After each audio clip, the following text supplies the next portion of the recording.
दोस्तों, हमें बहुत सारे स्कूल कॉलेज में पढ़ाया जाता है, तो उसमें पढ़ाई के साथ साथ हमको ये कभी नहीं सिखाया जाता है कि अपना पैसा कैसे बचाएं या ज्यादा से ज्यादा पैसा कैसे कमाएं, या फिर जो आपने सेविंग की है उस पैसे से पैसा आप कैसे बना सकते हैं।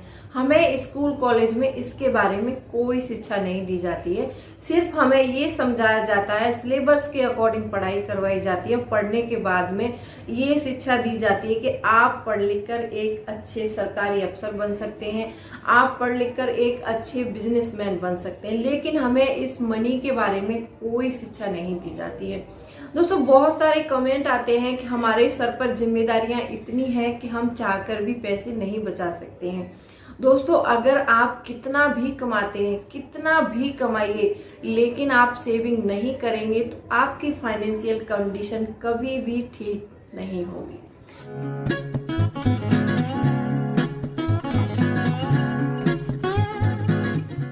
Hello friends, welcome back to my channel. कैसे हैं आप लोग? आई होप आप बहुत अच्छे होंगे और सेहतमंद होंगे और आप लगातार मेरी वीडियो के साथ भी बने हुए होंगे। दोस्तों, आज की वीडियो में हम बात करने वाले हैं कि अगर आपके ऊपर जिम्मेदारियां इतनी ज्यादा हैं और आप पैसे नहीं बचा सकते हैं और आपके खर्चे इतने हैं कि आप पैसे नहीं बचा सकते हैं, तो इन सब चीजों से कैसे निजात पा सकते हैं, आज की वीडियो में हम बात करने वाले हैं।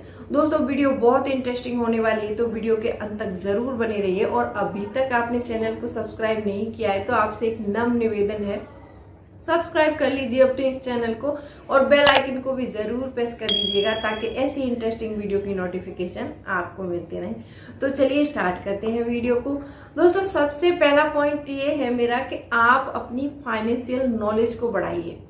बहुत से लोग क्या करते हैं कि उनको फाइनेंशियल नॉलेज नहीं होती है, वो कमाते तो बहुत है लेकिन उनको ये फाइनेंशियल नॉलेज ही नहीं है कि हमें अपने पैसे को कैसे खर्च करना है और कहाँ इन्वेस्ट करना है।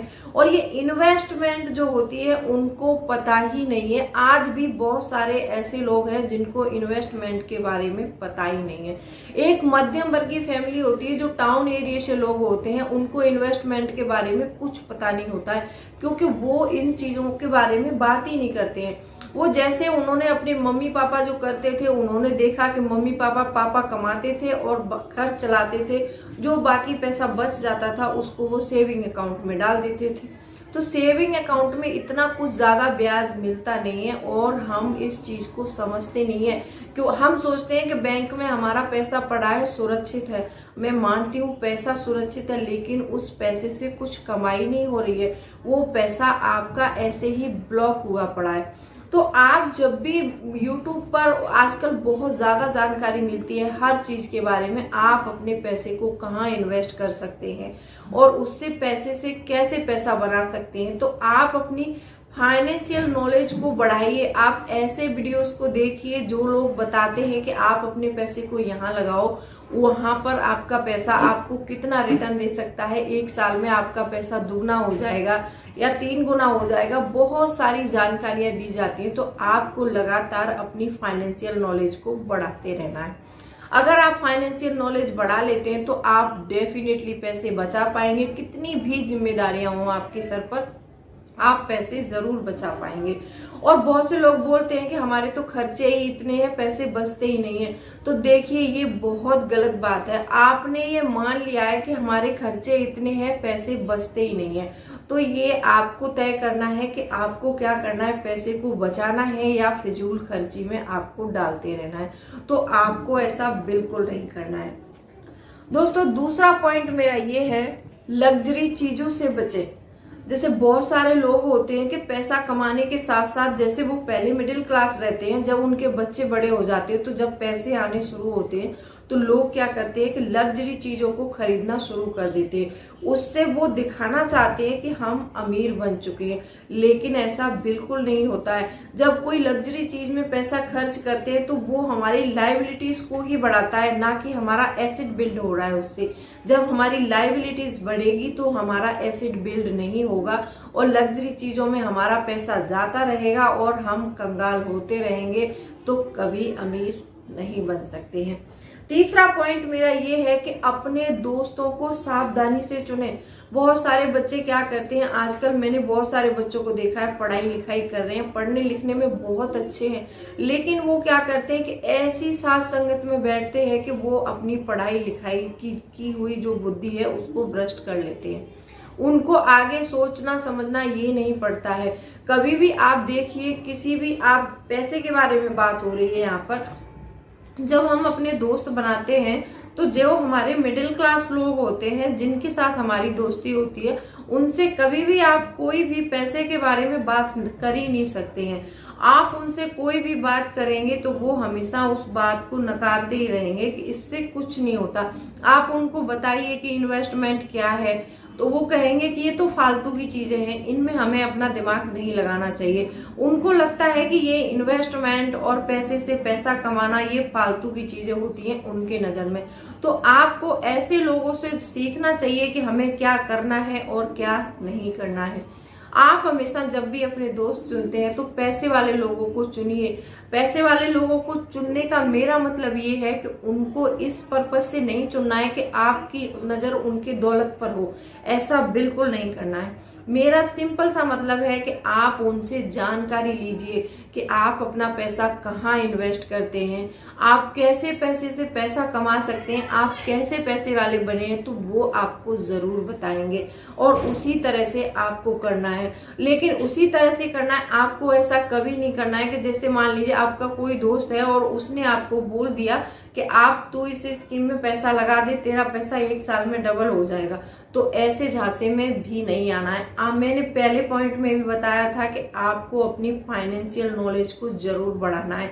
तो जो आजकल यूट्यूब पर बहुत सारे वीडियो अपलोडेड है, आप वहां से जान सकते हैं, शेयर मार्केट के बारे में जान सकते हैं, इक्विटी के बारे में जान सकते हैं, म्यूचुअल फंड के बारे में जान सकते हैं, और सारी पोस्ट ऑफिस की बहुत सारी ऐसी स्कीम है जहां पर आप रिस्क नहीं लेना चाहते, उनके बारे में भी आप जान सकते हैं। तो हमेशा जब भी अपने दोस्तों को चुने तो सावधानी से चुने। चुनाव करते समय ये ध्यान जरूर रखें कि मैं इस जगह बैठूंगा तो मुझे फायदा होगा या नुकसान होगा। तो उनसे भी ये सीख सकते हैं, जो आपके निकम्मे निठल्ले दोस्त हैं उनसे भी कुछ सीख सकते हैं कि हमें क्या नहीं करना है। जो पैसे वाले लोग हैं उनसे ये सीख सकते हैं आप कि हमें लाइफ में क्या करना है। चौथा पॉइंट मेरा ये है कि अपनी लायबिलिटीज और एसिड में फर्क समझें। जो कई सारे कमेंट थे कि हम मतलब कैसे पता करें कि हमारे कौन से खर्चे बेफिजूल हैं और कौन से खर्चे फिजूल हैं, तो इन्होंने ये कमेंट किया, वो इस पॉइंट को ध्यान से देख सकते हैं, सुन सकते हैं। अपने एसिड और लायबिलिटीज में फर्क समझिए। बहुत सारे लोग होते हैं कि उनको एसिड और लायबिलिटीज का मतलब ही नहीं पता होता है।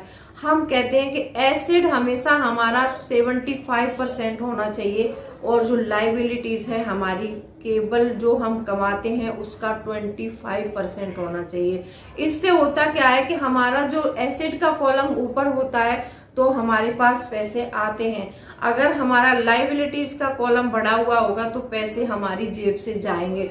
तो इसका एक सिंपल सा फंडा है, समझ लीजिए आप कि एसिड वो चीज होती है जो हमारी जेब में पैसे भरती है और लायबिलिटीज वो चीज होती है जो हमारी जेब से पैसा निकालती है।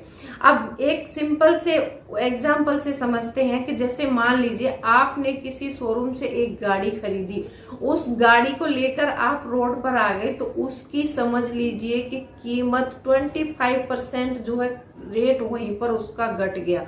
उसकी वैल्यू जो आपने 10 लाख की खरीदी थी वो रोड पर आने के बाद में 7.5 लाख रुपए की हो गई। तो ये घट गई ना कीमत इसकी। जब वैल्यू किसी चीज की वैल्यू घटती है तो वो हमारी लायबिलिटीज होती है। आज आपने रियल एस्टेट में इन्वेस्ट किया, आपका 6 महीने बाद मान लीजिए आपने 10 लाख रुपए की कोई रियल एस्टेट का जमीन खरीदा और वो 6 महीने बाद आपका 20 लाख का हो जाता है, तो वो हमारे एसिड हो जाते हैं।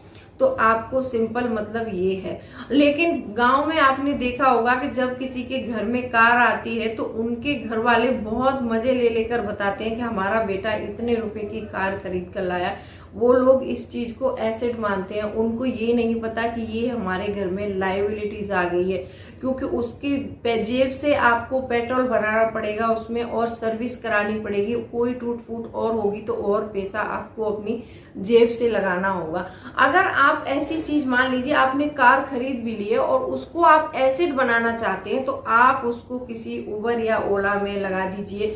आप किसी पार्टी फंक्शन में चला के पैसा कमा सकते हैं, तो वो आपका एसेट जरूर बन सकता है। दोस्तों, 5वां पॉइंट मेरा ये है कि सबसे पहले खुद को पे करें। खुद को पे करने से मेरा मतलब है यहाँ पर कि आप जो भी कमाते हैं, जितना भी कमाते हैं, उसमें से 10% आपको सैलरी देनी चाहिए, अपने आप को दें। उसका क्या करना है आपको कि तभी आपका पैसा बच पाएगा और तभी आप फाइनेंशियली फ्री हो सकते हैं। जब भी आपकी सैलरी आती है, सबसे पहले खुद को 10% आपको पे करना है उसमें से। अब इससे एक सिंपल से एग्जांपल से समझते हैं। जैसे मान लीजिए आपकी सैलरी 30,000 है, आपको 30,000 पेमेंट मिलती है, तो 30,000 का 10% हो गया 3,000 रुपए। तो सबसे पहले सैलरी आते ही वो 3,000 रुपए आपको कट करके अपने एक सेविंग अकाउंट में डालना है, और उस जो आपके ऊपर 27,000 रुपए बचेंगे, 27,000 में से आपको अपने सारे खर्चे मैनेज करने हैं। अब इससे होता क्या है कि सारे खर्चे जब आप मैनेज करेंगे 27,000 में आजकल खर्चे लगता है पूरे होते नहीं है। वैसे कोई छोटी फैमिली होती है तो हो भी जाता है। अगर उसमें आपके खर्चे पूरे नहीं हो रहे, तो आपके माइंड पर एक प्रेशर पड़ेगा कि आपको और ज्यादा पैसा कमाना है, तब आपके खर्चे पूरे होंगे। आप चाहे कितना भी कमाएं, 10% जरूर सेविंग करें और 90% में से आप अपना खर्च जो है चला सकते हैं। तो आपको पैसे कमाने के बारे में जब आपके दिमाग पर प्रेशर पड़ेगा, तो आप जरूर सोचेंगे, और कोई भी आप अपना जो इनकम सोर्स जनरेट करने के बारे में सोचेंगे, और आप अपनी इनकम को बढ़ाने के बारे में सोचेंगे। इनकम बढ़ाना मतलब इनकम बढ़ जाए, उसके बाद में आपको अपनी सेविंग को बढ़ाना है, आपको अपनी लायबिलिटीज को कभी नहीं बढ़ाना है। बहुत से लोग क्या करते हैं कि जब उनकी इनकम बढ़ने लगती है तो वो अपने शौक बढ़ाने लगते हैं। तो आपको अपने शौक को थोड़ा कंट्रोल में रखना है। जब आप फाइनेंशियली फ्री हो जाओ, आपको लगे कि मेरे पास पैसा एक्स्ट्रा है, तो आप अपने दबा कर शौक कर सकते हैं, खूब पैसा अपना जो भी मर्जी कर सकते हैं, लेकिन पहले अपने आप को फाइनेंशियली फ्री करिए, उसके बाद में कर सकते हैं। आई होप आपको वीडियो पसंद आई होगी। अगर वीडियो पसंद आई हो तो वीडियो को लाइक कर देना, और चैनल को अभी तक आपने सब्सक्राइब नहीं किया है तो सब्सक्राइब भी कर लो इस चैनल को, और बेल आइकन को भी जरूर प्रेस कर दीजिएगा, ताकि ऐसी इंटरेस्टिंग वीडियो की नोटिफिकेशन आपको मिलते रहे। तो चलिए, मिलती हूँ अगले वीडियो में, तब तक के लिए bye bye. Thanks for watching.